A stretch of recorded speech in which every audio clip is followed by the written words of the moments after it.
Bonjour tout le monde et bienvenue dans Manga Show, l'émission qui parle des nouveautés manga. Et aujourd'hui, on parle de Blue Period, donc préparez-vous à peindre. Blue Period est un manga écrit et dessiné par Tsubasa Yamaguchi.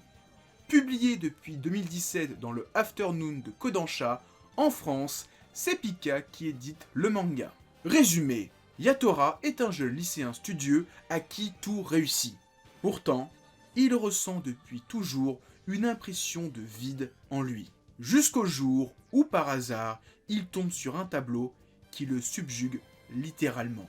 Très vite, Yatora réalise que peindre est le seul moyen de faire passer ses émotions et de se révéler. Cet événement le pousse à se livrer corps et âme à la peinture pour tenter le concours d'entrée de la plus sélective des écoles de beaux-arts. L'une de mes attentes de 2021 vient enfin d'arriver, Blue Period, le manga de peinture, et je le dis direct, si vous avez kiffé Blue Giant pour le jazz, vous allez kiffer la peinture avec Blue Period. Alors oui, cette comparaison peut sortir un petit peu du cul, mais pas tellement. Que ce soit la musique ou l'art, c'est pas forcément des choses qui sont impressionnantes à mettre en image dans une BD.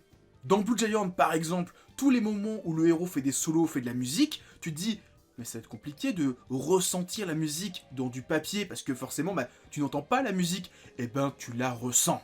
Dans Blue Period, c'est pareil, tu dois te dire, mais ça doit être super chiant de voir un mec peindre, parce que bon, c'est une discipline qui est très lente, qui est vraiment très posée, très calme, qui est solitaire, et ben non, c'est trop bien.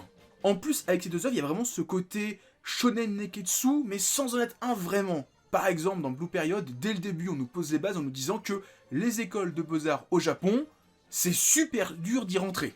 On lui explique, on l'assomme de chiffres, et même le héros dit « Waouh, on se croit dans un manga. Ouais, t'es dans un manga, tu vas voir, tu vas en chier pour rentrer dans l'école des beaux-arts. » En plus, toujours en restant avec Blue Giant, on suit deux personnages qui sont des lycéens, qui ont découvert la discipline du manga très tard.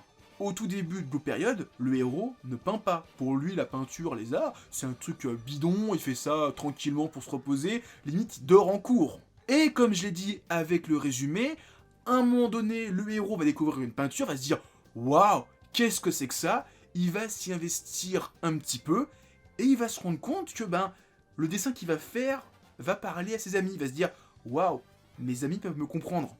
C'est trop bien, faut que je continue. » Et à partir de ce moment-là, le héros va commencer à s'intéresser à la discipline de l'art. Et donc, on va commencer à découvrir tout l'aspect technique. Par exemple, l'un des premiers chapitres, on nous parle de la perspective. Parce que le héros essaie de faire un objet en volume, mais il n'y arrive pas, il dit « Il est bizarre cet objet, il n'est pas vraiment... je sais pas, au niveau du dessin, c'est bizarre. » Et on lui dit « Non, mais en fait, t'as essayé de faire un truc trop géométrique. » Fais un truc avec les perspectives, joue un petit peu sur les angles, pas faire un truc super propre comme en maths, fais un truc comme t'as envie de le dessiner. Et à partir de ce moment-là, il comprend. Très honnêtement, à la fin du premier tome, j'avais qu'une envie. Courir à mon carrefour, aller dans le rayon des fournitures scolaires et de récupérer une petite trousse d'aquarelle, de gouache qu'on avait en art plastique pour faire du dessin. J'avais vraiment envie de faire de la peinture. Après, j'ai regardé par la fenêtre, j'ai vu qu'il pleuvait, je me suis dit, ça peut attendre un petit peu. Très franchement, je pense que Blue Period, ça peut motiver des gens qui ont la fibre artistique, qui des fois ont « Oh, j'ai un peu la flemme de dessiner aujourd'hui ». Tu lis un tome de Blue Period, direct, tu vas sur ta planche à dessiner et tu dessines toute la journée. Pour revenir sur le côté shonen, alors, désolé, je vais spoiler un petit passage du tome 1. Il y a un personnage dans le club d'art du héros qui est super doué. Et à moi, il dit « Ouais, tu devais être bien classé là ». Il fait « Ouais, je suis dans le top 5, en partant de la fin ». Et tu dis « Waouh ». C'est à ce niveau-là, le niveau de dessin des restes du monde. Waouh! C'est à ce niveau-là, le niveau de différence entre les gens de sa classe et le reste du Japon. C'est génial, ça annonce que des gros défis, des gros mecs à surpasser. C'est génial, c'est shonen! Niveau dessin, je trouve ça très propre, très soigné, très élégant. Mais là où le manga m'a le plus captivé, c'est au niveau de la peinture.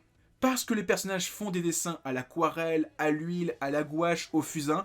Et à chaque fois, on voit les différentes textures. Quand un personnage fait un dessin avec un crayon papier ou avec un pinceau, tu le remarques tout de suite. Alors, oui, c'est des trames, c'est en noir et blanc, mais tu ressens vraiment cet aspect de texture différente sur le papier. Alors, c'est sûr à 90% que l'auteur s'est servi d'outils numériques pour juste copier-coller des dessins qu'il a fait à côté sur une tablette, mais quand même avoir cet aspect différent de crayon de papier, de pinceau, d'aquarelle, d'huile, eh ben, je trouve ça vraiment très intelligent. Je reviens aussi sur ce que je disais plus tôt par rapport aux perspectives. Eh ben, dans le manga, à plusieurs moments, on t'explique des techniques, notamment la perspective, et on ne dit pas juste, ouais, faut faire comme ci, faut faire comme ça. L'auteur fait des petites cases où il t'explique les différentes façons de faire des perspectives, ce qui fait qu'il y a un petit côté ludique dans le bouquin. En conclusion, Blue Period, c'est super bien. C'est un manga sur le monde de l'art, de la peinture, donc forcément une discipline pas ultra fédératrice, mais pourtant, elle arrive à motiver. Il y a vraiment ce petit côté shonen qui te motive à faire quelque chose. Donc je pense que ça peut quand même permettre à des gens de découvrir une discipline, de s'y intéresser, ou même de se motiver. Des fois, t'as pas forcément de dessiner. Bah, avec ça, t'auras envie de dessiner. Et très clairement, Pika fait très fort. Il commence très bien l'année. Et je l'ai vu avec les sorties. Cette année va être monstrueuse du côté de Pika. Il y a plein de bons trucs qui sortent. Et il commence très bien l'année. Mais ils vont très bien continuer l'année même. Donc voilà, c'était ma vidéo sur Blue Period. J'espère que vous avez aimé cette vidéo. Si c'est le cas, likez, commentez, partagez. En description, il y a des liens vers mon Twitter, mon Discord et mon Instagram. Et moi maintenant, je vous dis à plus et continuez à lire des mangas. Allez, ciao tout le monde!